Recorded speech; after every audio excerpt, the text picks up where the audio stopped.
Good morning or afternoon, everyone.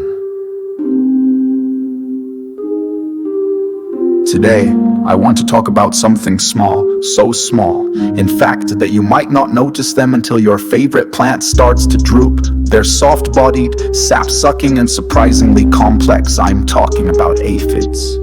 At first glance, aphids may seem like nothing more than garden pests. And yes, ask any gardener and they'll probably groan at the mention of these little insects found in nearly every part of the world. Aphids feast on plant juices by piercing leaves and stems, often leaving behind curled foliage, stunted growth, or a trail of sticky honeydew.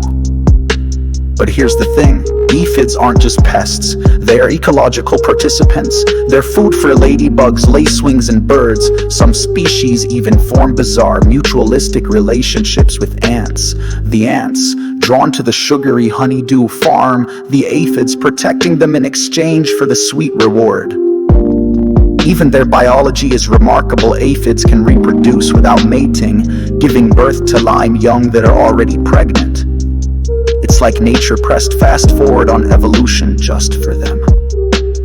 Yet in their smallness lies a warning. Aphids remind us how delicate the balance of ecosystems can be. Too many, and a garden suffers. Too few natural predators, and things spiral. Their presence is a signal, not just of imbalance, but of connection.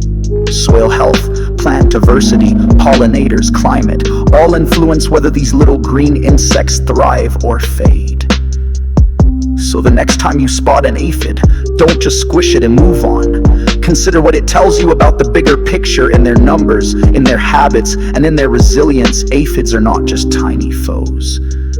They are tiny teachers.